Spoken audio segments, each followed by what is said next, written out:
Good evening and welcome to the second of three presidential debates between the major candidates for President of the United States. The candidates are the Republican nominee, President George Bush, the independent, Ross Perot, and Governor Bill Clinton, the Democratic nominee.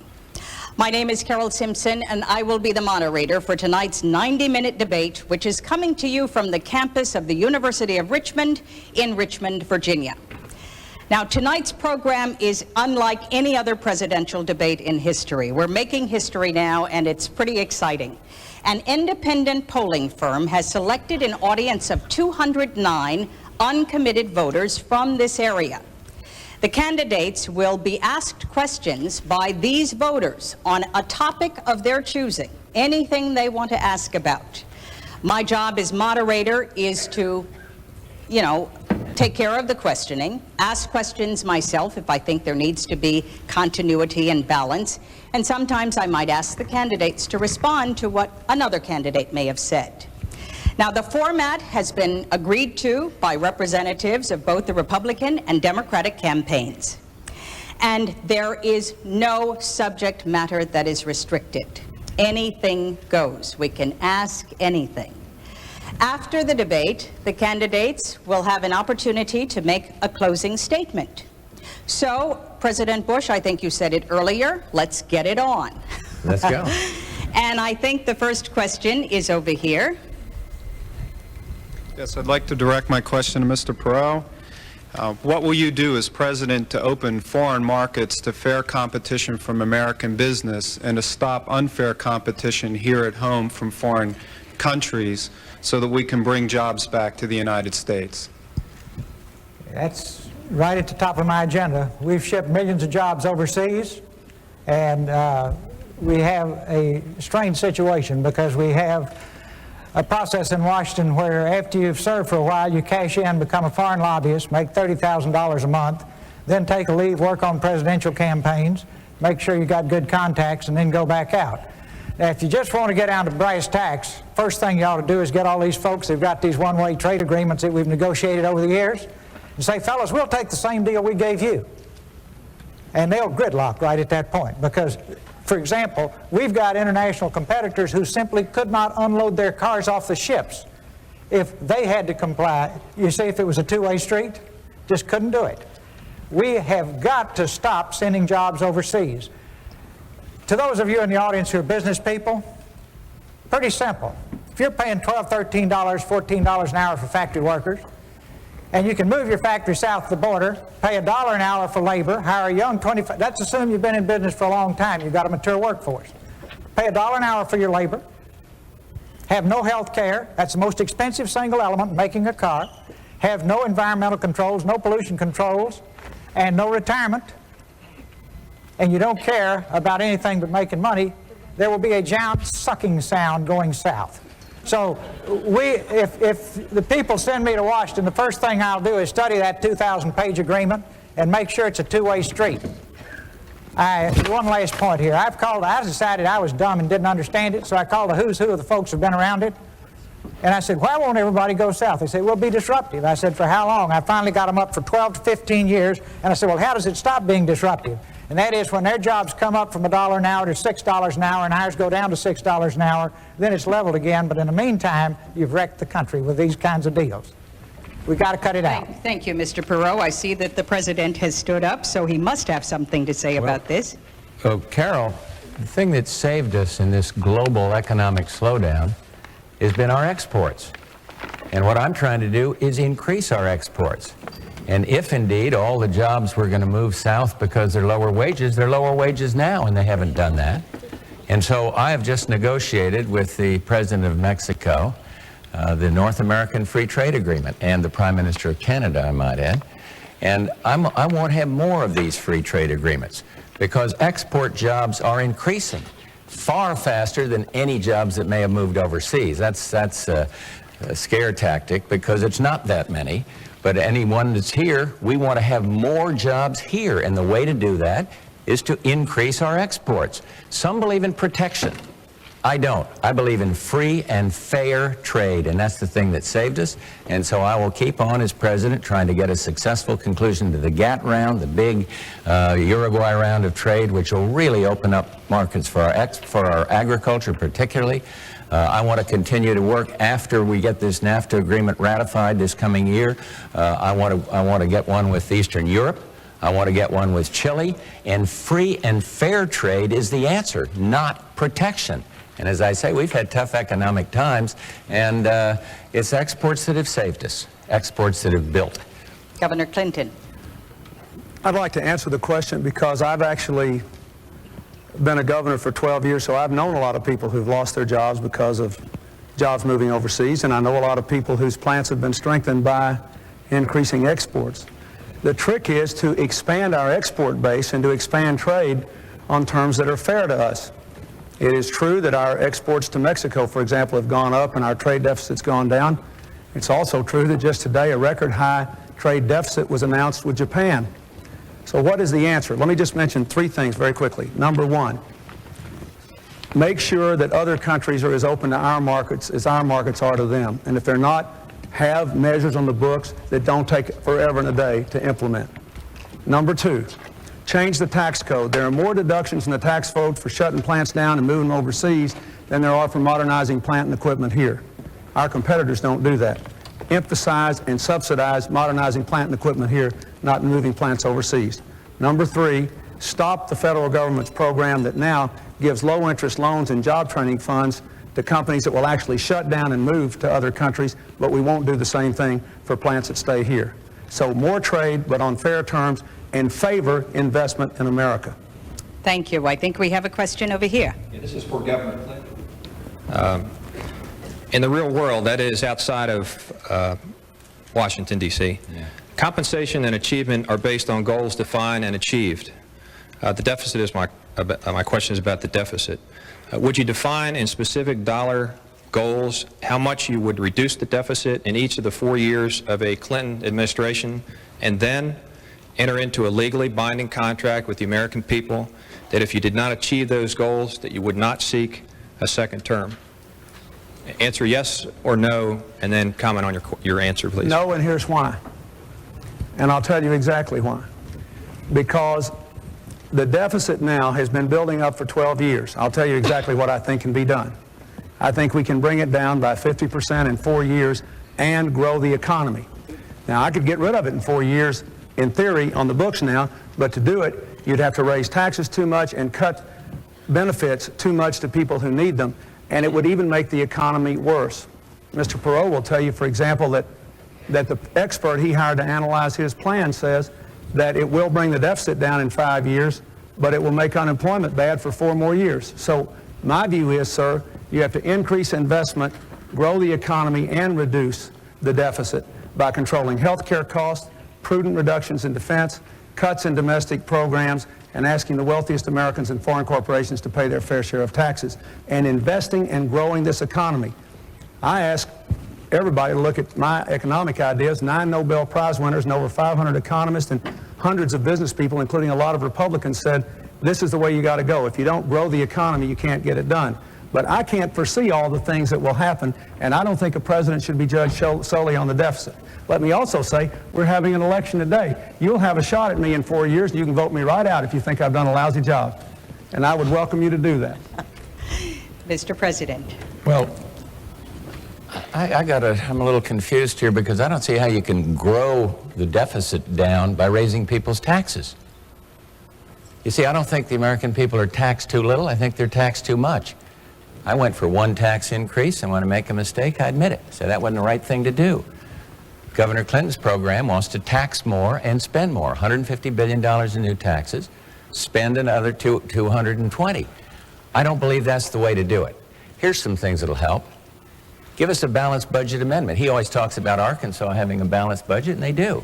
But he has a balanced budget amendment, have to do it. I'd like the government to have that. And I think it would discipline not only the Congress, which needs it, but also the executive branch. I'd like to have what 43 governors have, the line item veto.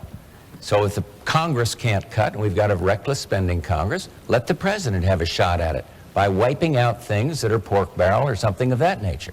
I've proposed another one. Some sophisticates think it may be a little gimmicky. I think it's good. It's a checkoff. It says to you as a taxpayer, say you're going to pay a tax of $1,000 or something. You can check 10% of that if you want to in one box, and that 10%, $100, or if you're paying $10,000, whatever it is, $1,000, check it off and make the government, make it lower the deficit by that amount. And if the Congress won't do it, if they can't get together and negotiate how to do that, then you'd have a sequester across the board. You'd exempt Social Security. I don't want to tax or touch Social Security. I'm the president that said, hey, don't mess with Social Security, and we haven't. So I believe we need to control the growth of mandatory spending. Back to this gentleman's question, that's the main growing thing in the budget. The program that the president, 2/3 of the budget, I as president, never get to look at, never get to touch. We've got to control that growth to inflation and population increase, but not raise taxes on the American people now. I just don't believe that would stimulate any kind of growth at all. How about you, Mr. Perot? Well, with $4 trillion in debt, we're going into debt an additional $1 billion, a little more than $1 billion every working day of the year. Now, the thing I love about it, I'm just a businessman. I was down in Texas taking care of business, tending to my family. This situation got so bad that I decided I better get into it. American people asked me to get into it. But I just find it fascinating that while we sit here tonight, we will go into debt an additional $50 million in an hour and a half. Now, it's not the Republicans' fault, of course, and it's not the Democrats' fault. And what I'm looking for is who did it. Now, they're the two folks involved, so maybe if you put them together, they did it. Now, the facts are we have to fix it. We're leaving. I'm here tonight for these young people up here in the balcony from this college. When I was a young man, when I got out of the Navy, I had multiple job offers. Young people with high grades can't get a job. People, the 18 to 24-year-old high school graduates 10 years ago were making more than they are now. In other words, we were down to 18% of them were making, of the 18 to 24-year-olds were making less than $12,000. Now that's up to 40%. And what's happened in the meantime? The dollar's gone through the floor. Now, whose fault is that? Not the Democrats, not the Republicans. Somewhere out there, there's an extraterrestrial that's doing this to us, I guess. And everybody says they take responsibility. Somebody somewhere has to take responsibility for this. Put it to you bluntly, American people.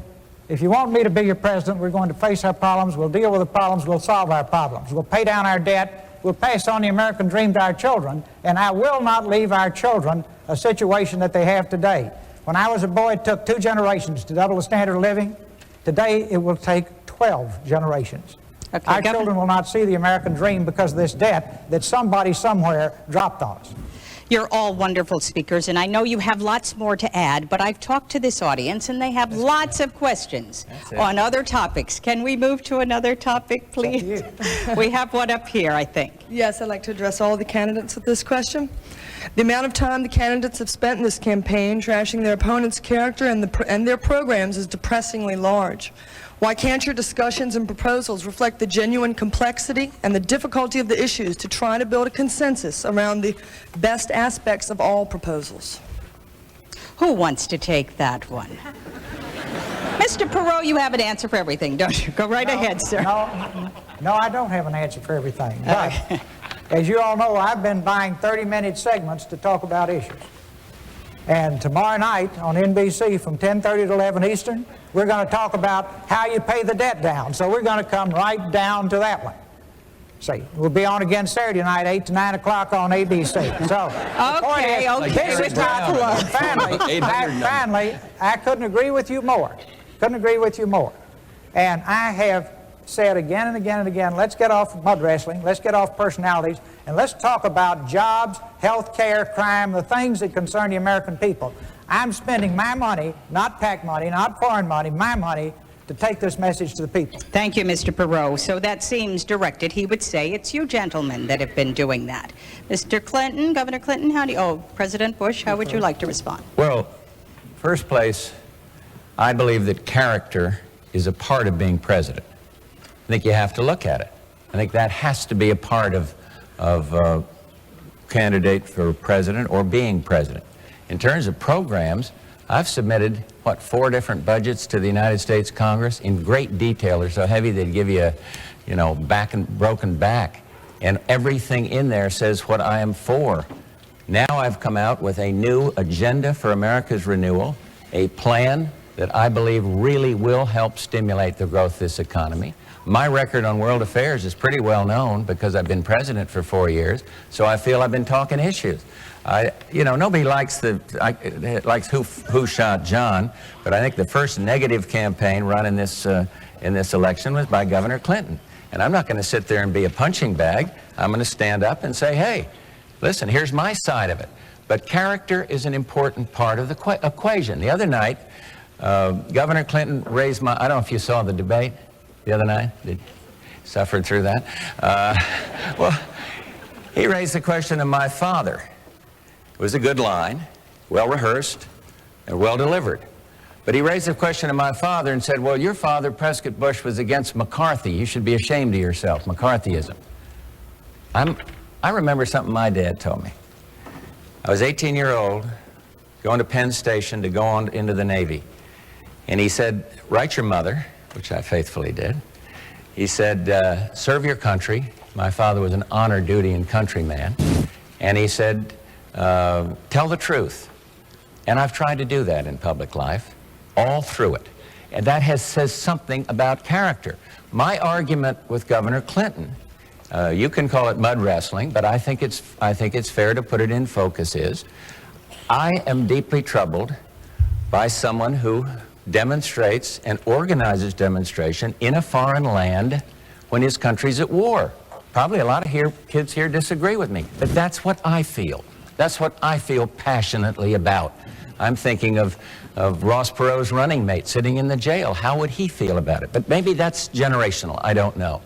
But the big argument I have with the governor on this is this taking different positions on different issues, trying to be one thing to one person here that's opposing the NAFTA agreement and then for it, what we call waffling.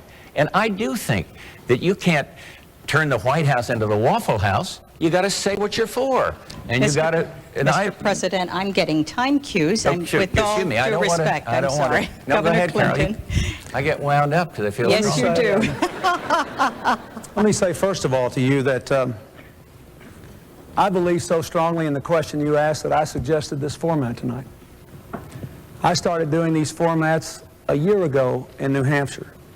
And I found that we had huge crowds because all I did was let people ask questions and I tried to give very specific answers. I also had a program starting last year. I've been disturbed by the tone and the tenor of this campaign.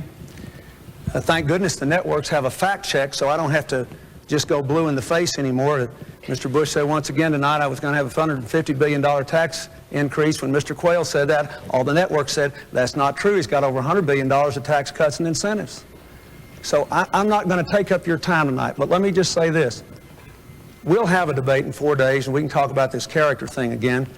But the Washington Post ran a long editorial today saying they couldn't believe Mr. Bush was making character an issue, and they said he was the greatest, quote, political chameleon for changing his positions of all time. Now, I don't want to get into that. Wait a minute. Let's don't, you don't have to believe that. Here's my point. I'm not interested in his character. I want to change the character of the presidency. And I'm interested in what we can trust him to do and what you can trust me to do and what you can trust Mr. Perot to do for the next 4 years. So I think you're right, and I hope the rest of the night belongs to you. I talked to this audience before you gentlemen came, and I asked them about how they felt about the tenor of the campaign. Would you like to let them know what you thought about that? When I said, are you pleased with how the campaign's been going? Who wants to say why you don't like the way the campaign is going? We have a gentleman back here. If I may. And forgive the notes here, but I'm shy on camera. The focus of my work as a domestic mediator is meeting the needs of the children that I work with by way of their parents and not the wants of their parents. And I asked the three of you, how can we, as symbolically the children of the future president, expect the three of you to meet our needs, the needs in housing and crime and you name it, as opposed to the wants of your political spin doctors and your political parties. So your question is, Can we focus on the issues and not the personalities and the mud? I think there is a need, if we could take a poll here with the folks from Gallup perhaps, I think there is a real need here to focus at this point on the needs. How do you respond? How do you gentlemen respond to I agree with him. President Bush? Let's do it. Let's talk about programs for children. Could I ask one other thing? Yeah. Could we cross our hearts, and it sounds silly here, but could we make a commitment?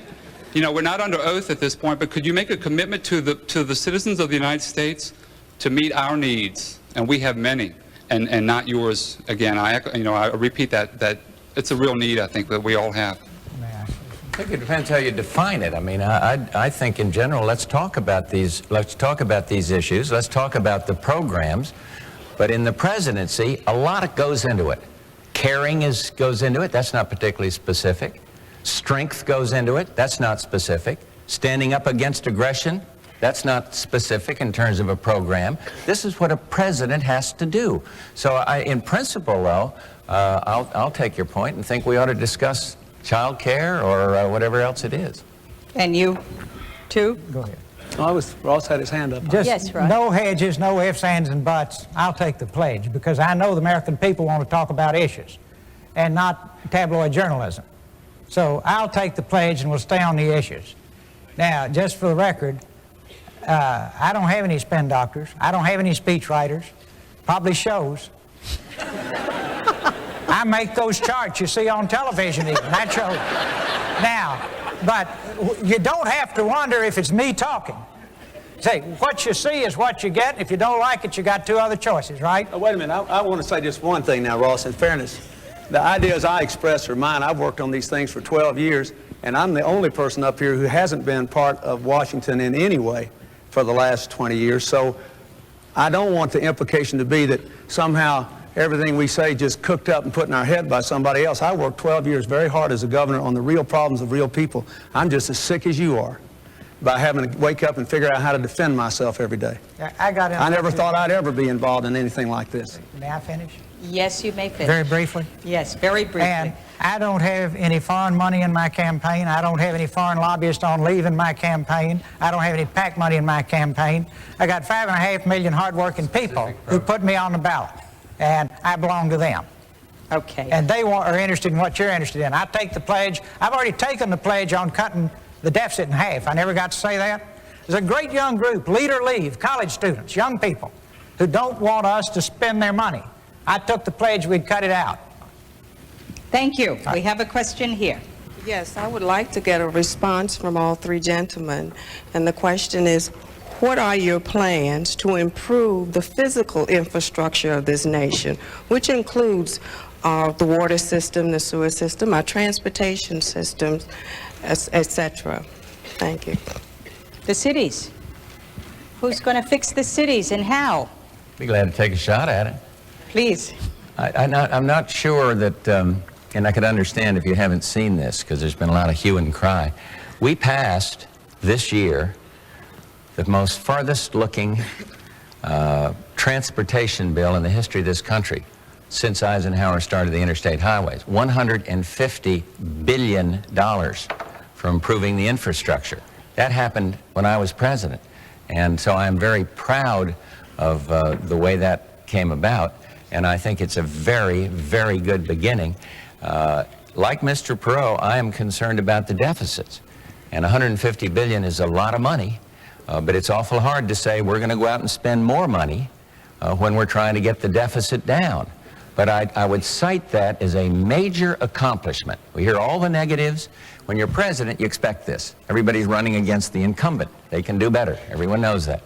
But here's something that we can take great pride in because it really does get to what you're talking about. Our home initiative, our home ownership initiative, HOPE, that passed the Congress, is a good start for having people own their own homes instead of living in these deadly tenements. Our enterprise zones that we hear a lot of lip service about in Congress would bring jobs into the inner city. There's a good program. And I need the help of everybody across this country to get it passed in substantial way by the Congress. When we went out to South Central in Los Angeles, some of you may remember the riots there. I went out there, I went to a boys club, and every one of them, the boys club leaders, The ministers, all of them were saying, pass enterprise zones. We go back to Washington, and very difficult to get it through the Congress, but there's going to be a new Congress. No one likes gridlock. There's going to be a new Congress because the old one, I don't want to get this man mad at me, but there was a post office scandal and a bank scandal. You can have a lot of new members of Congress. And then you can sit down and say, help me do what we should for the cities. Help me pass these programs. Mr. President, aren't you threatening to veto the bill, the urban aid bill that included enterprise zones? Sure, but the problem is you get so many things included in a great big bill that you have to look at the overall good. That's the problem with our system. If you had a line item veto, you could knock out the pork, you could knock out the tax increases, and you could do what the people want, and that is create enterprise zone. Governor Clinton, you're chomping at the bit. That bill pays for these urban enterprise zones by asking the wealthiest Americans to pay a little more, and that's why he wants to veto it. Just like he vetoed an earlier bill this year. This is not mudslinging, this is fact slinging. A bill earlier this year, this is facts, that would have given investment tax credits and other incentives to reinvest in our cities, in our country, but it asked the wealthiest Americans to pay a little more. Mr. Perot wants to do the same thing. I agree with him. I mean, we agree with that. But let me tell you specifically what my plan does. My plan would dedicate $20 billion a year in each of the next 4 years for investments in new transportation, communications, environmental cleanups, and new technologies for the 21st century. And we would target it especially in areas that have been either depressed or which have lost a lot of defense-related jobs. There are 200,000 people in California, for example, who've lost their defense-related jobs. They ought to be engaged in making high-speed rail. They ought to be engaged in breaking ground in other technologies, doing waste recycling, clean water technology, and things of that kind. We can create millions of jobs in these new technologies, more than we're going to lose in defense if we target it. But we're investing a much smaller percentage of our income in the things you just asked about than all of our major competitors. And our wealth growth is going down as a result of it. It's making the country poorer, which is why I answered the gentleman the way I did before. We have to both bring down the deficit and get our economy going through these kinds of investments in order to get the kind of wealth and jobs and incomes we need in America. Mr. Perot, what about your plans for the cities? You want to tackle the economy and the deficit first. First, you got to have money to pay for these things. So you've got to create jobs. There are all kinds of ways to create jobs in the inner city. Now, I'm not a politician, but I think I could go to Washington in a week and get everybody holding hands and get this bill signed, because I talked to the Democratic leaders and they want it. I talked to Republican leaders and they want it. But since they are bred from childhood to fight with one another rather than get results, you know, I would be glad to drop out and spend a little time and see if we couldn't build some bridges. Now, results is what counts. The president can't order Congress around. Congress can't order the president around. That's not bad for a guy that's never been there, right? But you have to work together. Now, I have talked to the chairman of the committees that want this. They're Democrats. The president wants it, but we can't get it because we sit here in gridlock because it's a campaign year. We didn't fund a lot of other things this year, like the savings and loan mess. That's another story that we're going to pay a big price for right after the election. Right. The facts are, though, the facts are, the American people are hurting. These people are hurting in the inner cities. We're shipping the low-paying, quote, low-paying jobs overseas. What are low-paying jobs? Textiles, shoes, things like that we say are yesterday's industries. They're tomorrow's industries in the inner city. Let me say, in my case, if I'm out of work, I'll cut grass tomorrow to take care of my family. I'll be happy to make shoes. I'll be happy to make clothing. I'll make sausage. You just give me a job. Put those jobs in the inner cities instead of doing diplomatic deals and shipping them to China where prison labor does the work. Mr. Perot, everybody thought you won the first debate because you were plain speaking and you made it sound oh so simple. We'll just do it. What makes you think that you're going to be able to get the Democrats and Republicans together any better than these guys? If you ask me if I could fly a fighter plane or be an astronaut, I can't. I've spent my life creating jobs. It's something I know how to do. And very simply, in the inner city, they're starved. See, small businesses is the way to jumpstart the inner city. Are you answering my question? You want jobs in the inner city? Do you want jobs in the inner city? Is that no, I want you to tell me how you're going to be able to get the Republicans and Democrats in Congress to work together better than these two gentlemen. I've listened to both sides, and if they would talk to one another instead of throwing rocks, I think we could get a lot done. And among other things, I would say, okay, over here in this Senate committee, to the chairman who is anxious to get this bill passed, to the president who's anxious, I'd say rather than just yelling at one another, why don't we find out where we're apart, try to get together, get the bill passed, and give the people the benefits and not play party politics right now. And I think the press would follow that so closely that probably they would get it done. That's the way I would do it. I doubt if they'll give me the chance, but I will drop everything and go work on it. Okay, I have a question here. My question was originally for Governor Clinton, but I think I would welcome a response from all three candidates. As you are aware, crime is rampant in our cities. And in the Richmond area, and I'm sure it's happened elsewhere, 12-year-olds are carrying guns to school. And I'm sure when our founding fathers wrote the Constitution, they did not mean for the right to bear arms to apply to 12-year-olds. So I'm asking, where do you stand on gun control, and what do you plan to do about it? Governor Clinton. I support the right to keep and bear arms. I live in a state where over half the adults have hunting or fishing licenses or both. But I believe we have to have some way of checking handguns before they're sold, to check the criminal history, the mental health history, and the age of people who are buying them. Therefore, I support the Brady bill, which would impose a national waiting period unless and until a state did what only Virginia has done now, which is to automate its records. Once you automate your records, then you don't have to have a waiting period, but at least you can check. I also think we should have, frankly, restrictions on assault weapons whose only purpose is to kill. We need to give the police a fighting chance in our urban areas where the gangs are building up. The third thing I would say, it doesn't bear directly on gun control, but it's very important. We need more police on the street. There is a crime bill which would put more police on the street, which was killed for this session by a filibuster in the Senate, mostly by Republican senators. And I think it's a shame it didn't pass. I think it should be made the law, but it had the Brady bill in it, the waiting period. I also believe that we should offer college scholarships to people who will agree to work them off as police officers. And I think as we reduce our military forces, we should let people earn military retirement by coming out and working as police officers.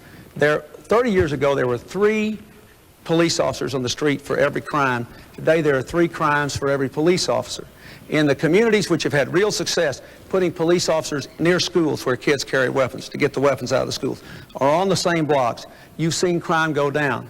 In Houston, there's been a 15% drop in the crime rate in the last year because of the work the mayor did there in increasing the police force. So I know it can work. I've seen it happen. Thank you. President Bush? I think you put your finger on a major problem. I talk about strengthening the American family, and it's very hard to strengthen the family if people are scared to walk down to the corner store and, send their kid down to get a loaf of bread. It's very hard. I have been fighting for very strong anti-crime legislation, habeas corpus reform, so you don't have these endless appeals. So when somebody gets sentenced, hey, this is for real. I've been fighting for changes in the exclusionary rules, so if an honest cop stops somebody and makes a technical mistake, the criminal doesn't go away. I'll probably get into a fight in this room with some, but I happen to think that we need stronger death penalties for those that kill police officers. Virginia's on the lead in this, as Governor Clinton properly said, on this identification system for firearms. I am not for national registration of firearms. Some of the states that have the toughest anti-gun laws have the highest levels of crime. I am for the right, as the governor says. I'm a sportsman, and I don't think you ought to eliminate all kinds of weapons. But I was not for the bill that he was talking about because it was not tough enough on the criminal. I'm very pleased that the Fraternal Order of Police in Little Rock, Arkansas endorsed me because I think they see I'm trying to strengthen the anti-crime legislation. We've got more money going out for local police than any previous administration. So we've got to get it under control. And there's one last point I'd make. Drugs. We have got to win our national strategy against drugs, the fight against drugs. And we're making some progress. We're doing a little better on interdiction. We're not doing as well amongst the people that get to be habitual drug users. The good news is, and I think it's true in Richmond, teenage use is down of cocaine substantially, 60% in the last couple of years. So we're making progress, but until we get that one done, we're not going to solve the neighborhood crime problem. Mr. Perot, there are young black males in America dying at unprecedented I didn't get to make rates. a comment on this. Yes, I'm getting you're to that going to elaborate. point. The Okay, fact excuse that- me. Excuse me. that homicide is the leading cause of death among young black males 15 to 24 years of old. What are you going to do to get the guns off the street? On any program, and this includes crime, you'll find we have all kinds of great plans lying around that never get enacted into law and implemented. I don't care what it is. Competitiveness, healthcare, crime, you name it. Brady bill, I agree with that it's a timid step in the right direction, but it won't fix it. So what do we why do in the pass a meantime? law that won't fix it? Now, what it really boils down to is, can you live? We have become so preoccupied with the rights of the criminal that we've forgotten the rights of the innocent. And in our country, we have evolved to a point where we've put millions of innocent people in jail because you go to the poor neighborhoods and they've put bars on their windows and bars on their doors and put themselves in jail to protect the things that they acquired legitimately. Now, that's where we are. We have got to become more concerned about people who play by the rules and get the balance we require. This is going to take, first, building a consensus at grassroots America. Right from the bottom up, the American people have got to say they want it. And at that point, we can pick from a variety of plans and develop new plans, and the way you get things done is bury yourselves in a room with one another, put together the best program, take it to the American people, use the electronic town hall, the kind of thing you're doing here tonight, build the consensus, and then do it, and then go on to the next one. But don't just sit here slow dancing for 4 years doing nothing. Thank you. Thank you, Mr. Perot. We have a question up here. Please state your position on term limits, and if you are in favor of them, how will you get them enacted? Any order? I'd be glad to respond. Thank you. I strongly support term limits for members of the United States Congress. I believe it would return the government closer to the people, in the way that Ross Perot is talking about. The president's terms are limited to 2, total of 8 years. What's wrong with limiting the terms of members of Congress to 12? Congress has gotten kind of institutionalized. For 38 years, one party has controlled the House of Representatives, and the result, sorry little post office that can't do anything right, and a bank that has more overdrafts than all the Chase Bank and Citibank put together. We've got to do something about it, and I think you get a certain arrogance, bureaucratic arrogance, if people stay there too long. And so I strongly favor term limits. And how to get them passed? Send us some people that'll pass the idea. And I think you will. I think the American people want it now. Every place I go, I talk about it, and I think they want it done. Actually, you'd have to have some amendments to the Constitution because of the way the Constitution reads. Thank you. Governor Clinton. I know they're popular, but I'm against them. And I'll tell you why. I believe, number one, it would pose a real problem for a lot of smaller states in the Congress. It would have enough trouble now making sure their interests are heard. Number two, I think it would increase the influence of unelected staff members in the Congress who have too much influence already. I want to cut the size of the congressional staffs, but I think you're going to have too much influence there with people who were never elected, who have lots of expertise. Number three, if the people really have a mind to change, they can. You're going to have 120 to 150 new members of Congress. Now, let me tell you what I favor instead. I favor strict controls on how much you can spend running for Congress, strict limits on political action committees, requirements that people running for Congress appear in open public debates like we're doing now.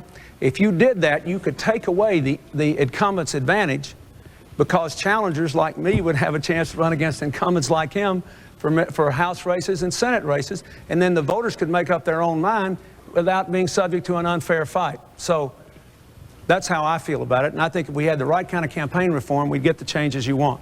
Mr. Perot, would you like to address term limitations? Yes. Let me do it first on a personal level. If the American people send me up to do this job, I intend to be there one term. I do not intend to spend 1 minute of one day thinking about re-election. And as a matter of principle, and my situation is unique and I understand it, I would take absolutely no compensation. I go as their servant. Now, I have set as strong an example as I can. Then at that point, when we sit down over at Capitol Hill, tomorrow night I'm going to be talking about government reform. It's a long subject. You wouldn't let me finish tonight. If you want to hear it, you get it tomorrow night. But the point is, sorry, just a little silly. If you're here tomorrow night. But we have got to reform government. If you put term limits in and don't reform government, you won't get the benefits you thought. It takes both. So we need to do the reforms and the term limits, and after we reform it, it won't be a lifetime career opportunity. Good people will go serve and then go back to their homes and not become foreign lobbyists and cash in at $30,000 a month and then take time off to run some president's campaign. They're all nice people, they're just in a bad system. I don't think they're any villains, but boy, is the system rotten. Thank you very much. We have a question over here. I'd like to ask Governor Clinton, do you attribute the rising costs of health care to the medical profession itself, or do you think the problem lies elsewhere? And what specific proposals do you have to tackle this problem? I've had more people talk to me about their health care problems, I guess, than anything else. All across America, you know, people who've lost their jobs, lost their businesses, had to give up their jobs because of sick children. And so let me try to answer you in this way. Let's start with a premise. We spend 30% more of our income than any nation on earth on health care, and yet we insure fewer people. We have 35 million people without any insurance at all, and I see them all the time. 100,000 Americans a month have lost their health insurance just in the last 4 years. So if you analyze where we're out of line with other countries, you come up with the following conclusions. Number one, we spend at least $60 billion a year on insurance, administrative costs, bureaucracy, and government regulation that wouldn't be spent in any other nation. So we have to have, in my judgment, a drastic simplification of the basic health insurance policies of this country. Be very comprehensive for everybody. Employers would cover their employees, government would cover the unemployed. Number two, I think you have to take on specifically the insurance companies and require them to make some significant change in the way they rate people in the big community pools. I think you have to tell the pharmaceutical companies they can't keep raising drug prices at 3 times the rate of inflation. I think you have to take on medical fraud. I think you have to help doctors stop practicing defensive medicine. I've recommended that our doctors be given a set of national practice guidelines, and that if they follow those guidelines, that raises the presumption that they didn't do anything wrong. I think you have to have a system of primary and preventive clinics in our inner cities and our rural areas so people can have access to health care. But the key is to control the cost and maintain the quality. To do that, you need a system of managed competition where all of us are covered in big groups and we can choose our doctors and our hospitals across a wide range, but there is an incentive to control costs. And I think there has to be, I think Mr. Perot and I agree on this, there has to be a national commission of healthcare providers and healthcare consumers that sets ceilings to keep health costs in line with inflation plus population growth. Now let me say, some people say we can't do this, but Hawaii does it. They cover 98% of their people, and their insurance premiums are much cheaper than the rest of America, and so does Rochester, New York. They now have a plan to cover everybody, and their premiums are 2/3 the rest of the country. This is very important. It's a big human problem and a devastating economic problem for America, and I'm going to send a plan to do this within the first 100 days of my presidency. It's terribly important. Thank you. Sorry to cut you short, but President Bush, health care reform. I just have to say something. I don't want to stampede. Ross was very articulate across the country. I don't want anybody to stampede to cut the president's salary off altogether. Barbara's sitting over here, and but what I have proposed, 10% cut, downsize the government, and we can get that done. She asked the question, I think, is whether the health care profession was to blame. No. One thing to blame is these malpractice lawsuits. They are breaking the system.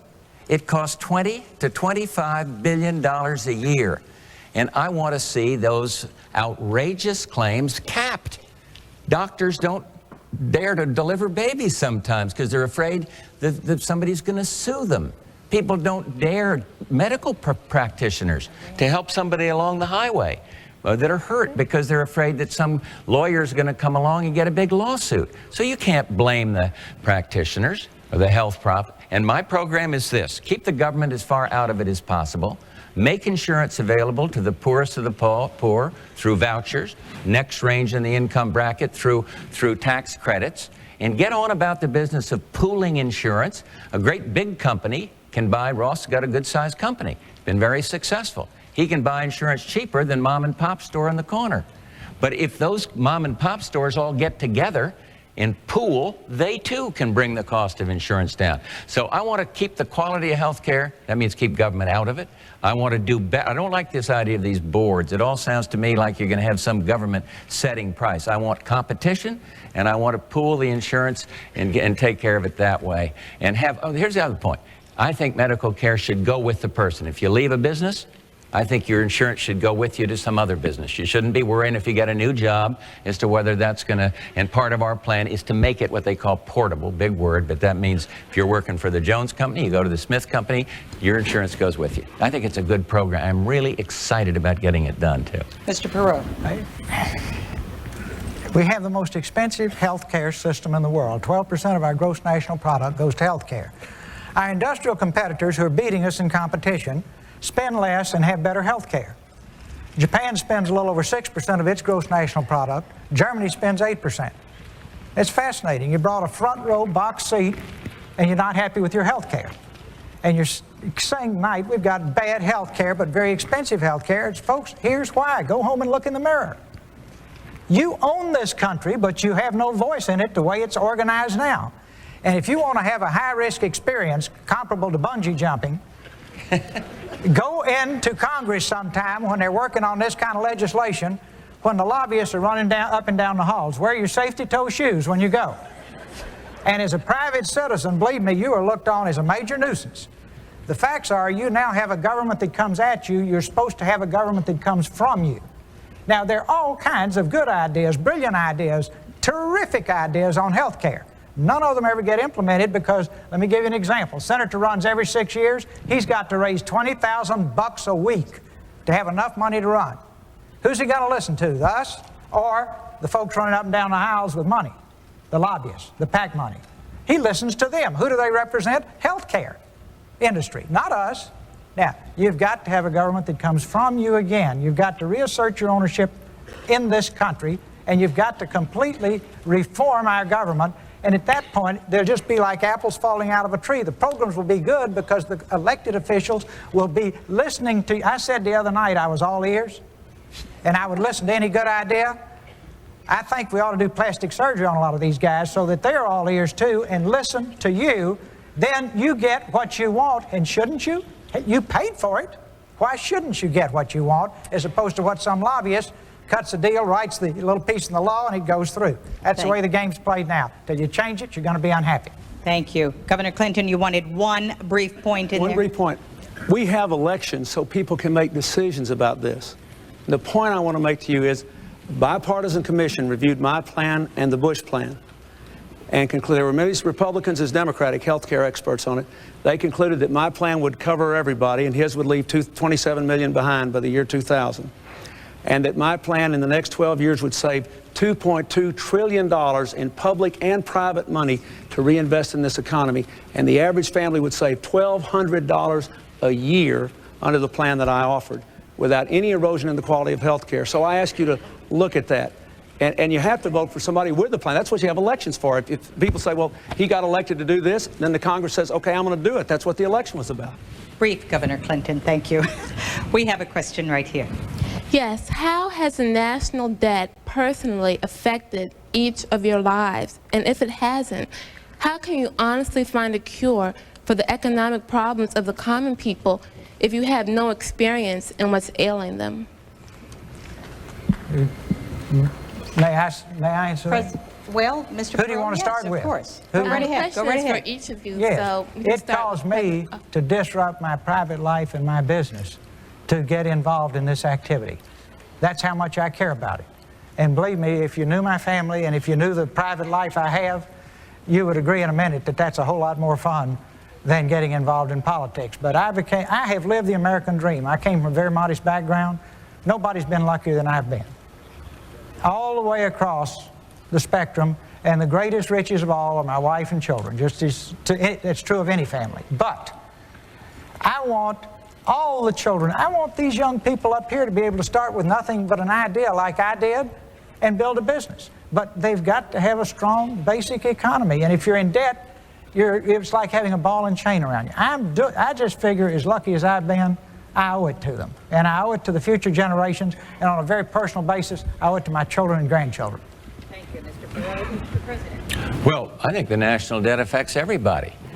Obviously, it has a lot to do with interest rates. It has.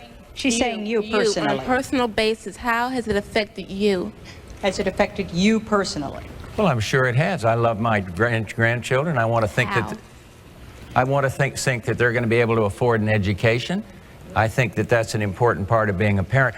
Maybe I won't get it wrong. Are you suggesting that if somebody has means, that the national debt doesn't affect them?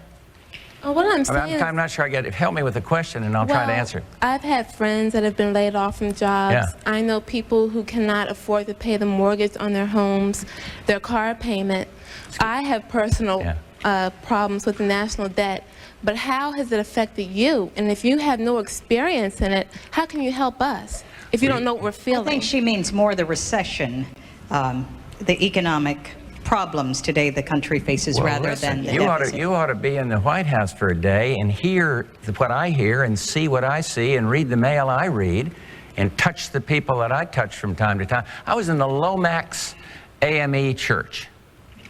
It's a black church just outside of Washington, D.C. And I read in the bulletin about teenage pregnancies, about the difficulty that families are having to make ends meet. I talk to parents. I mean, you got to care. Everybody cares if people aren't doing well. But I don't think it's fair to say you haven't had cancer, therefore you don't know what it's like.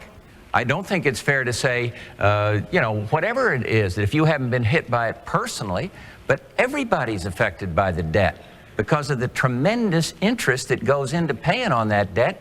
Everything's more expensive. Everything comes out of your pocket and my pocket.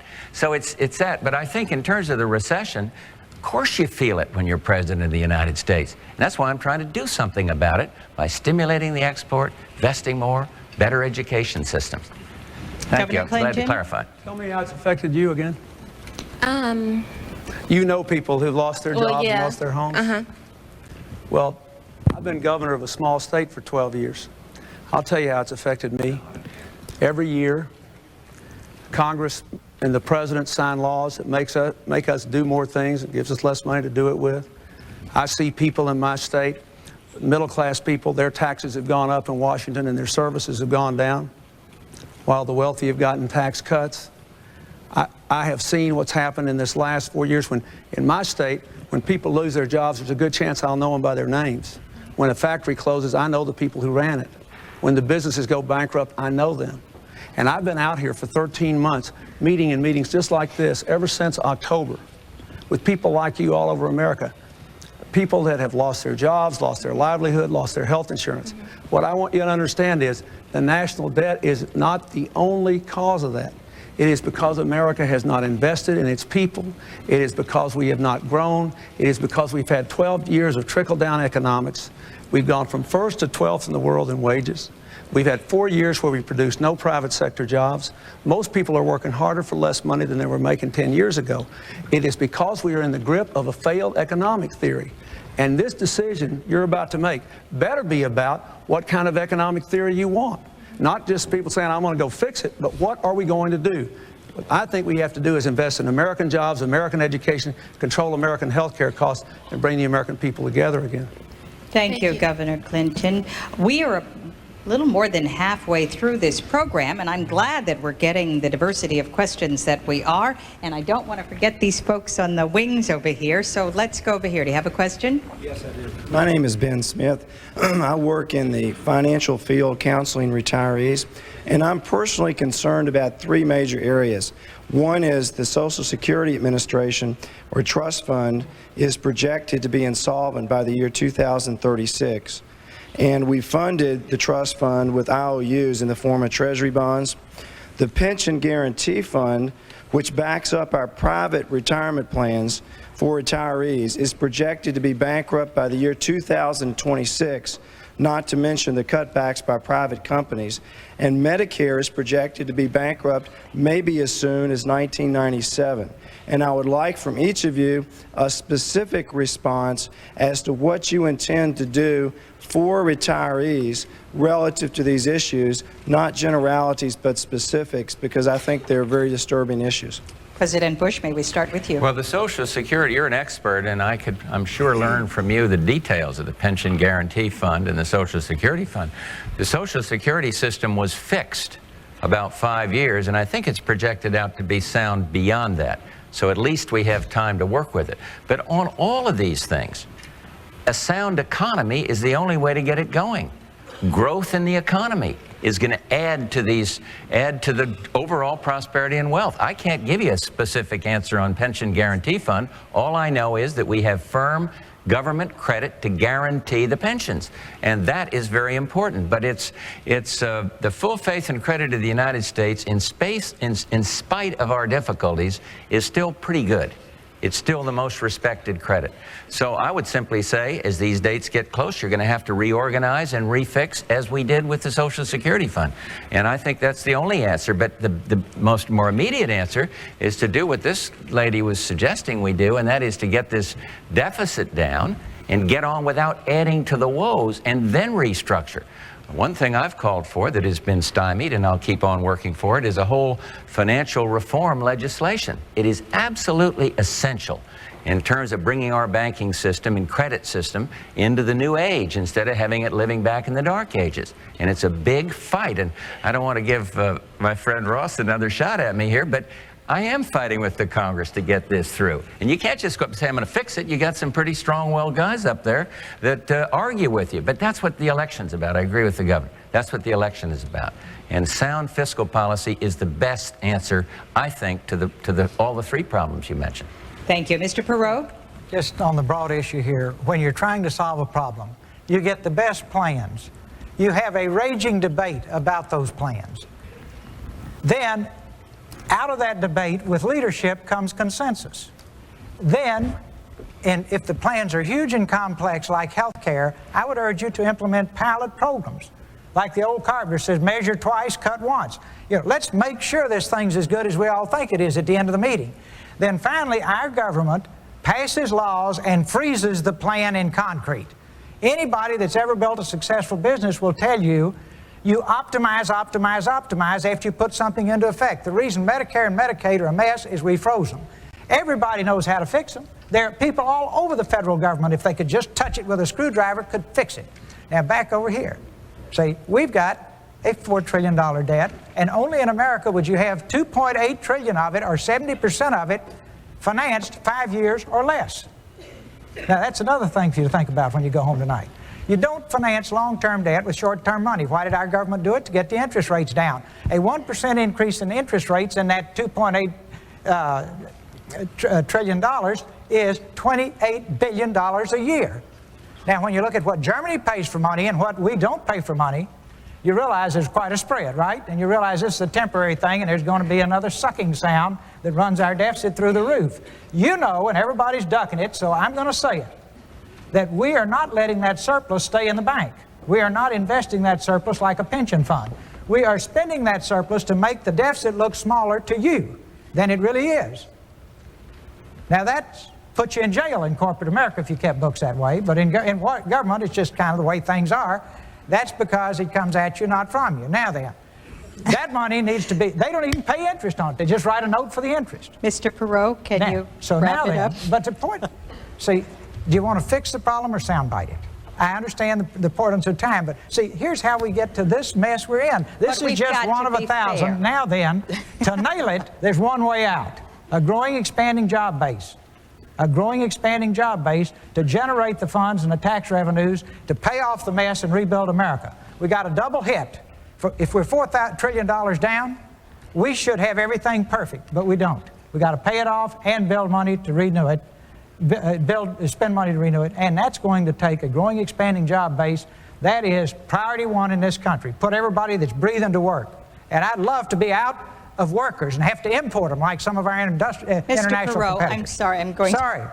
And I don't want to soundbite you, but we are trying to be fair to everyone. No, absolutely, I apologize. All right, Governor Clinton. I think I remember the question.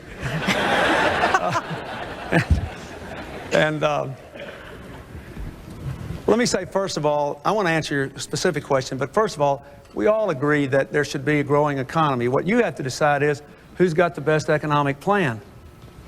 And we all have ideas out there, and Mr. Bush has a record. So I don't want you to read my lips, and I sure don't want you to read his. I do hope you will read our plans.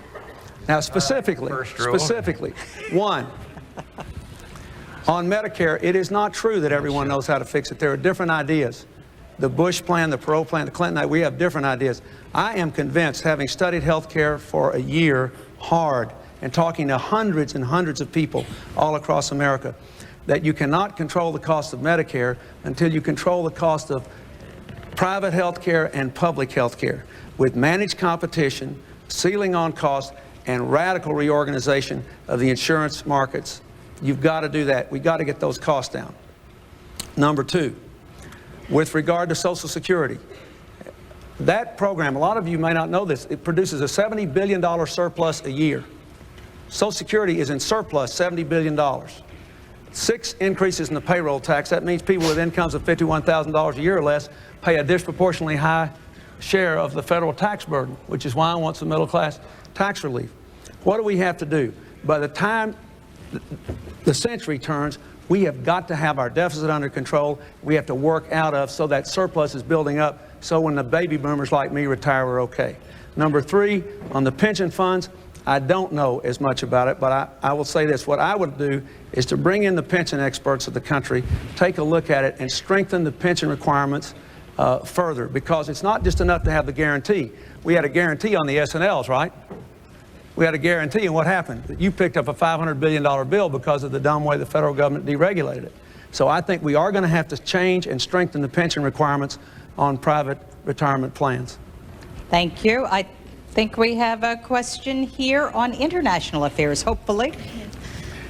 We've come to a position where we're in a new world order, and I'd like to know what the candidates feel our position is in this new world order and what our responsibilities are as a superpower. Mr. President? Well, we have come to that position. Since I became president, 43, 44 countries have gone democratic. No longer totalitarian, no longer living under dictatorship or communist rule. This is exciting. This is New World Order to me means freedom and democracy. I think we will have a continuing responsibility as the only remaining superpower to stay involved. If we pull back in some isolation and say we don't have to do our share or more than our share anymore, I believe you're going to just ask for conflagration that we'll get involved in the future. NATO, for example, has kept the peace for many, many years, and I want to see us keep fully staffed in NATO, so we'll continue to guarantee the peace in Europe. But the exciting thing is the fear of nuclear war is down, and you hear all the bad stuff that's happened on my watch. I hope people will recognize that this is something pretty good for mankind. I hope they'll think it's good that democracy and freedom is on the move. And we're going to stay engaged, as long as I'm president, working to improve things. You know, it's so easy now to say, hey, cut out foreign aid, we got a problem at home. I think the United States has to still have the Statue of Liberty as a symbol of caring for others. We're right this very minute, we're sending supplies in to help these little starving kids in Somalia. We're trying to it's the United States that's taken the lead in humanitarian aid into Bosnia. We're doing this all around the world.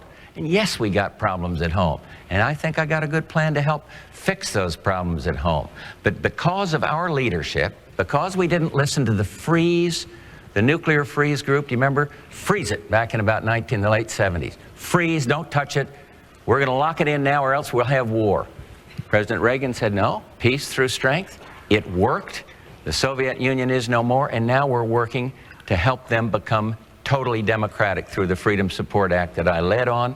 A great Democratic ambassador, Bob Strauss over there, Jim Baker, all of us got this thing passed through cooperation, Ross. It worked with cooperation, and you're for that, I'm sure, helping Russia become democratic. So the New World Order to me means freedom and democracy. Keep engaged. Do not pull back into isolation, and we are the United States, and we have a responsibility to lead and to guarantee the security. If it hadn't been for us, Saddam Hussein would be sitting on top of 3/5 of the oil supply of the world, and he'd have nuclear weapons. And only the United States could do that. Excuse me, Carol. Thank you. Mr. Perot. Well, it's cost effective to help Russia succeed in its revolution. It's pennies on the dollar compared to going back to the Cold War. Russia's still very unstable. They could go back to square one and worse. There's still, all the nuclear weapons are not dismantled. I'm particularly concerned about the intercontinental weapons, the ones that can hit us. We've got agreements, but they're still there. With all this instability and breaking into republics, and all the Middle Eastern countries going over there and shopping for weapons, we've got our work cut out for us. So we need to stay right on top of that and constructively help them move toward democracy and capitalism. We have to have money to do that. We have to have our people at work. See, for 45 years we were preoccupied with the Red Army. I suggest now that our #1 preoccupation is red ink in our country. And we've got to put our people back to work so that we can afford to do these things we want to do in Russia. We cannot be the policeman for the world any longer. We spend $300 billion a year defending the world. Germany and Japan spend around $30 billion apiece. It's neat. If I can get you to defend me and I can spend all my money building industry, that's a home run for me. Coming out of World War II, it made sense. Now, the other superpowers need to do their part. I'll close on this point. You can't be a superpower unless you're an economic superpower. If we're not an economic superpower, we're used to be, and we will no longer be a force for good throughout the world. And if nothing else gets you excited about rebuilding our industrial base, maybe that will, because it's job one, is to put our people back to work. Governor Clinton, the president mentioned Saddam Hussein. You're vice president, and you have had some words about the president and Saddam Hussein. Would you care to comment? I'd rather answer her question first, Okay. and I'll be glad to. Because the question you ask is important. The end of the Cold War brings an incredible opportunity for change. Winds of freedom blowing around the world, Russia demilitarizing. And it also requires us to maintain some continuity, some bipartisan American commitment to certain principles. And I would just say there are three things that I would like to say. Number one, we do have to maintain the world's strongest defense. We may differ about what the elements of that are.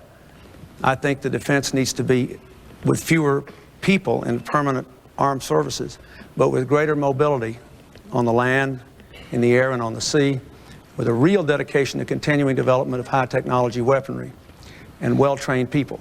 I think we're going to have to work to stop the proliferation of weapons of mass destruction. We've got to keep going until all those nuclear weapons in Russia are gone and the other republics. Number two, if you don't rebuild the economic strength of this country at home, we won't be a superpower. We can't have any more instances like what happened when Mr. Bush went to Japan and the Japanese Prime Minister said he felt sympathy for our country. We have to be the strongest economic power in the world. That's what got me into this race, so we could rebuild the American economy. And number three, we need to be a force for freedom and democracy, and we need to use our unique position to support freedom, whether it's in Haiti, or in China, or in any other place, wherever the seeds of freedom are sprouting. We can't impose it, but we need to nourish it. And that's the kind of thing that I would do as president, follow those three commitments into the future. Okay, we have a question up there. Yes, we've talked a lot tonight about creating jobs, but we have an awful lot of high school graduates who don't know how to read a ruler, who cannot fill out an application for a job. How can we create high-paying jobs with the education system we have? And what would you do to change it? Thank you. Who would like to begin? The education president? Go ahead. Yeah. Go ahead. I'd be delighted to, because you can't do it the old way. You can't do it with the school bureaucracy controlling everything, and that's why we have a new program that I hope people have heard about. It's being worked now in 1,700 communities. Bypass Congress on this one, Ross. 1,700 communities across the country. It's called America 2000. And it literally says to the communities, reinvent the schools. Not just the bricks and mortar, but the curriculum and everything else. Think anew. We have a concept called the New American School Corporation, where we're doing exactly that. And so I believe that we got to get the power in the hands of the teachers, not the teachers' union. What's happening up there? And so our America 2000 program also says this. It says, let's give parents the choice of a public, private, or public school. Public, private, or religious school. And it works. It works in Milwaukee. Democratic woman up there taking the lead in this, the mayor up there on the program. And the schools that are not chosen are improved. Competition does that. So we've got to innovate through school choice. We've got to innovate through this America 2000 program. But she is absolutely right. The programs that we've been trying where you control everything and mandate it from Washington don't work. The governors, and I believe Governor Clinton was in on this, but maybe I don't want to invoke him here, but they come to me and they say, please get the Congress to stop passing so many mandates telling us how to control things. We know better how to do it in California or Texas or wherever it is. So this is what our program is all about.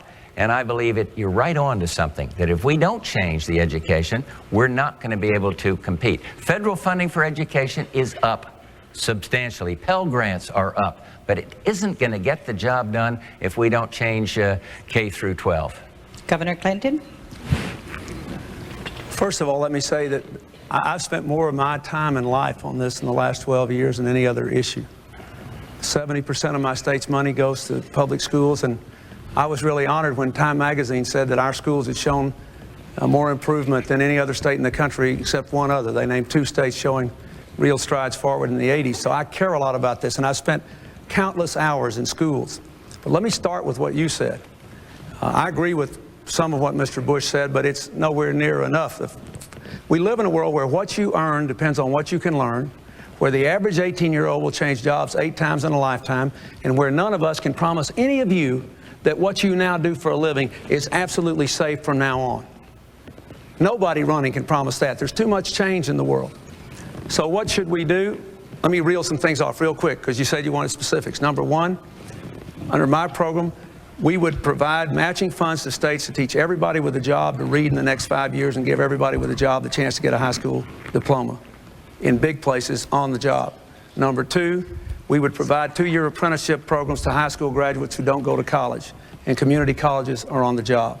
Number 3, we'd open the doors to college education to high school graduates without regard to income. They could borrow the money and pay it back as a percentage of their income or with a couple of years of service to our nation here at home. Number 4, we would fully fund the Head Start program to get little kids off to a good start. And 5, I would have an aggressive program of school reform. More choices, and I favor public schools or these new charter schools. We can talk about that if you want. I don't think we should spend tax money on private schools, but I favor public school choice, and I favor radical decentralization and giving more power to better trained principals and teachers with parent councils to control their schools. Those things would revolutionize American education and take us to the top economically. Thank you, Governor Clinton. The question is, what is it going to cost? What is it going to cost? In 6 years, I budget all this in my budget. In 6 years, the college program would cost $8 billion over and above what the present student loan program costs $4 billion. You pay $3 billion for busted loans because we don't have an automatic recovery system, and $1 billion in bank fees. So the net cost would be $8 billion 6 years from now in a $1 trillion+ budget, not very much. The other stuff, all the other stuff I mentioned, costs much less than that. The Head Start program full funding would cost about $5 billion more. And it's all covered in my budget from the plans that I've laid out, from raising taxes on families with incomes above $200,000 and asking foreign corporations to pay the same tax that American corporations do on the same income, from $140 billion in budget cuts, including what I think are very prudent cuts in the defense budget. It's all covered. Mr. Perot, you on education, please. Yes, I've got scars to show for being around education reform. And the first word you need to say in every city and state, and just draw a line in the sand, that public schools exist for the benefit of the children. You're going to see a lot of people fall over.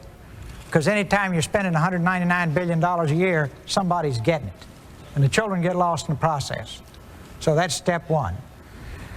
Keep in mind, in 1960, when our schools were the envy of the world, we were spending $16 billion on them. Now we spend more than any other nation in the world, $199 billion a year, and rank at the bottom of the industrialized world in terms of education achievement. One more time, you brought a front row box seat and got a third-rate performance. It's a government that's not serving you. By and large, it should be local. The more local, the better. Interesting phenomenon. Small towns have good schools, big cities have terrible schools.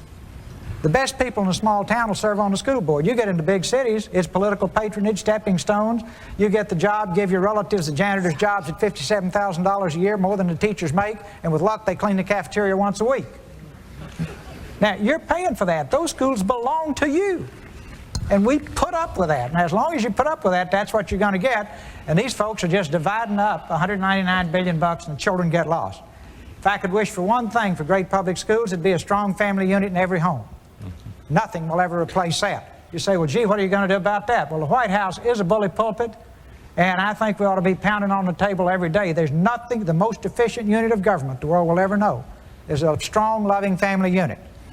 Next thing, you need small schools, not big schools. A little school, everybody's somebody. Individualism is very important. These big factories, everybody told me they were cost effective. I did a study on it. They're cost ineffective. 5,000 students, why is a high school that big? One reason. Sooner or later, we get 11 or more boys that can run like the devil, that weigh 250 pounds, and they might win district. Now, that has nothing to do with learning. Secondly, across Texas, typically half the school day was non-academic pursuits. In one place, it was 35%. In Texas, you could have unlimited absences to go to livestock shows. Found a boy, excuse me, but this gives the flavor. Boy in Houston kept a chicken in the bathtub in downtown Houston.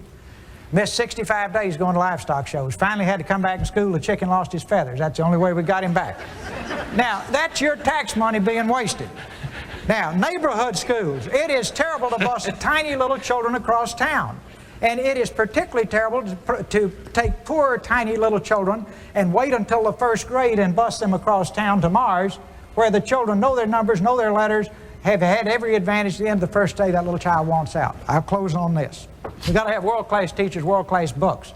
If you ever got close to how textbooks were selected, you wouldn't want to go back the second day. I don't have time to tell you the stories. No, you don't. Finally.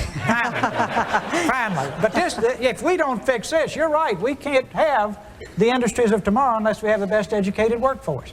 And here you've got, for the disadvantaged children, you've got to have early childhood development, cheapest money you'll ever spend. First contact should be with the mother when she's pregnant. That little child needs to be loved and hugged and nurtured and made to feel special, like your children were. They learn to think well or poorly themselves in the first 18 months. Thank you, Mr. And within the Perot. first few years, they either learn how to learn or don't learn how to learn. And if they don't, they wind up in prison. Thank and it you, costs more to Mr. keep them in Perot. prison than it does to send them to Harvard. I rest my case. Thank you. President Bush, you wanted to add something. I just had a word of clarification because of something Governor Clinton said. My school choice program, GI Bill for Kids, does not take public money and give it to private schools. It does what the GI Bill itself did when I came out of World War II. Takes public money and gives it to families or individuals to choose the school they want. And where it's been done, those schools like in Rochester, those schools that weren't chosen, find that they then compete and do better. So I think it's worth a shot. We've got a pilot program. It ought to be tried. School choice, public, private, or religious, not to the schools, but to, 46% of the teachers in Chicago, public school teachers, send their kids to private school. Now, I think we ought to try to help families and see if it will do what I think, make all schools better. I just want to mention, if I could, just two Very other things. briefly. Very briefly. Involving the parents in the preschool education of their kids, even if they're poor and uneducated, can make a huge difference. We have a big program in my state that teaches mothers or fathers to teach their kids to get ready for school. It's the most successful thing we've ever done. Just a fact clarification real quickly. We do not spend a higher percentage of our income on public education than every other country. There are 9 countries that spend more than we do on public education. We spend more on education because we spend so much more on colleges. But if you look at public education alone and you take into account the fact that we have more racial diversity and more poverty, it makes a big difference. There are great public schools where there's public school choice, accountability, and brilliant principals. I'll just mention one, the Beasley Academic Center in Chicago. I commend it to anybody. It's as good as any private school in the country. We have very little time left, and it occurs to me that we have talked all this time and there has not been one question about some of the racial tensions and ethnic tensions in America. Is there anyone in this audience that would like to pose a question to the candidates on this? Yes.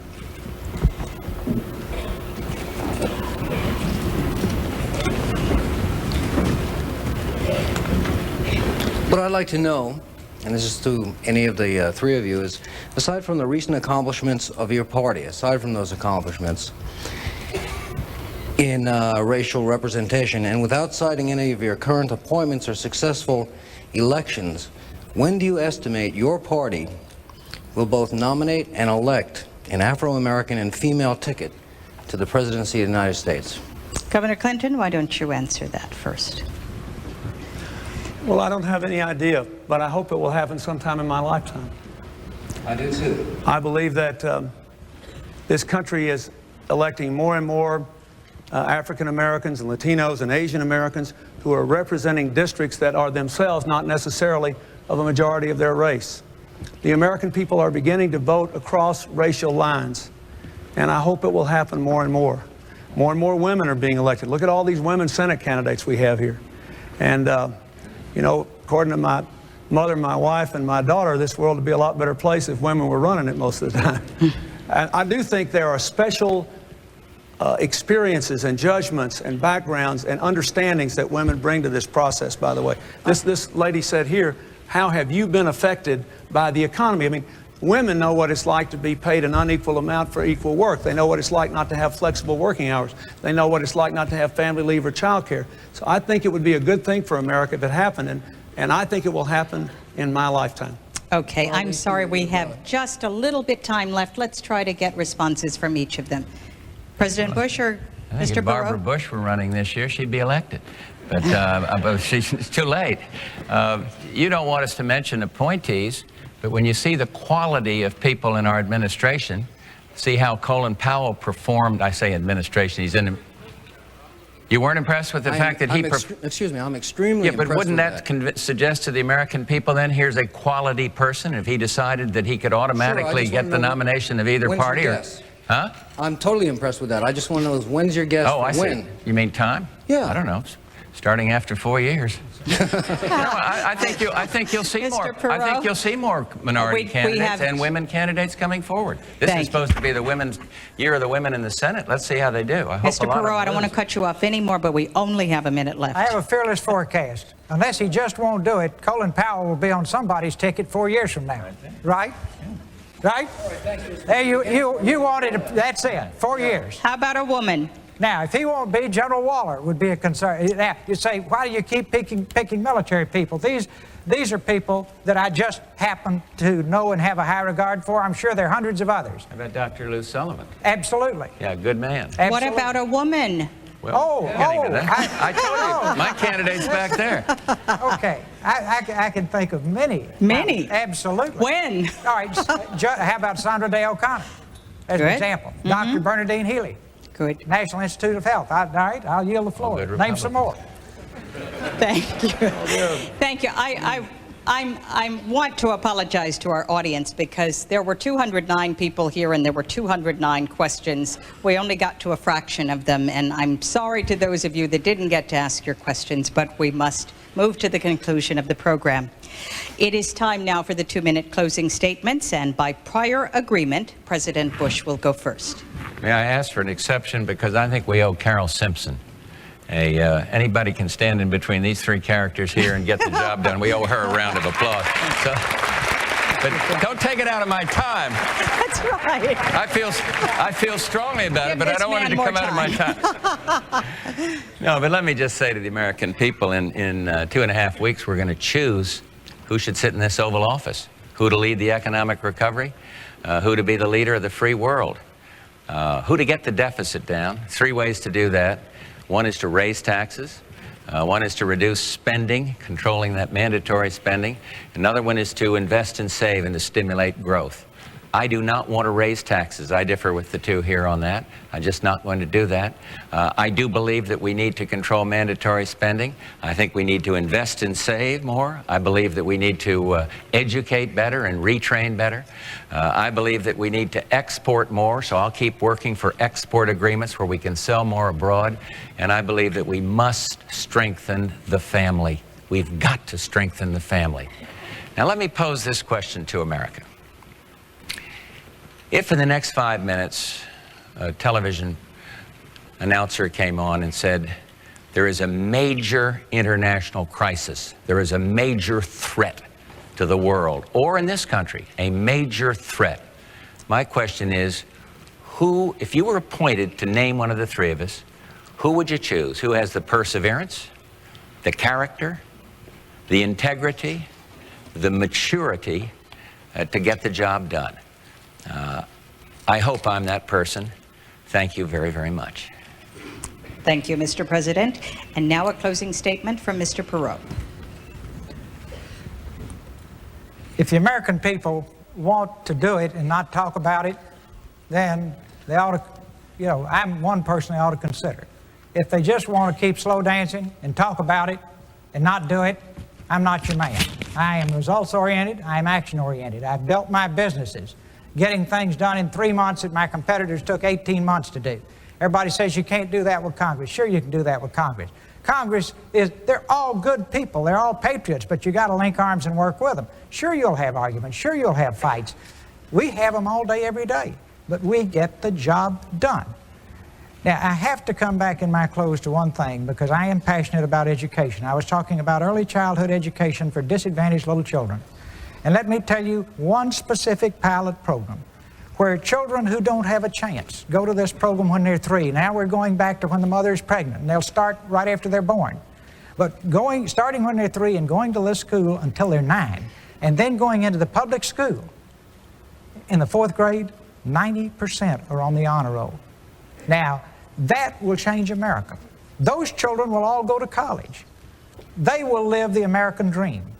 And I beg the American people, anytime they think about reforming education, to take this piece of society that doesn't have a chance and take these little pieces of clay that can be shaped and molded and give them the same love and nurture and affection and support you give your children, and teach them that they're unique and that they're precious and there's only one person in the world like them. And you will see this nation bloom. And we will have so many people who are qualified for the top job that it will be terrific. Now, finally, if you can't pay the bills, you're dead in the water.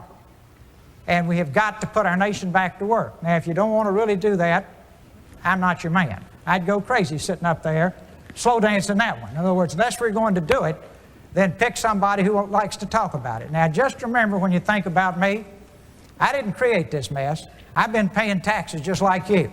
And Lord knows I've paid my share. Over $1 billion in taxes. And for a guy that started out with everything he owned in the trunk of his car, I'm that ain't sorry bad. once again. But it's in your hands. I wish you well. I'll see you tomorrow night on NBC, 10:30 to 11 Eastern. And finally, last but not least, Governor Clinton. Thank you, Carol, and thank you, ladies and gentlemen. Since I suggested this format, I hope it's been good for all of you. I really tried to be faithful to your request that we answer the questions specifically and pointedly. I thought I owed that to you, and I respect you for being here and for the impact you've had on making this a more positive experience. These problems are not easy. They're not going to be solved overnight, but I want you to think about just 2 or 3 things. First of all, the people of my state have let me be their governor for 12 years because I made commitments to 2 things: more jobs and better schools. Our schools are now better. Our children get off to a better start from preschool programs and smaller classes in the early grades, and we have one of the most aggressive adult education programs in the country. We talked about that. This year, my state ranks 1st in the country in job growth, 4th in manufacturing job growth, 4th in income growth, 4th in the decline of poverty. I'm proud of that. It happened because I could work with people, Republicans and Democrats. That's why we've had 24 retired generals and admirals, hundreds of business people, many of them Republican, support this campaign. You have to decide whether you want to change or not. We do not need 4 more years of an economic theory that doesn't work. We've had 12 years of trickle-down economics. It's time to put the American people first, to invest and grow this economy. I'm the only person here who's ever balanced the government budget, and I've presented 12 of them and cut spending repeatedly. But you cannot just get there by balancing the budget. We've got to grow the economy by putting people first, real people like you. I got into this race because I did not want my child to grow up to be part of the first generation of Americans to do worse than her parents. We're better than that. We can do better than that. I want to make America as great as it can be, and I ask for your help in doing it. Thank you very much. Thank you, Governor Clinton. Ladies and gentlemen, this concludes the debate sponsored by the Bipartisan Commission on Presidential Debates.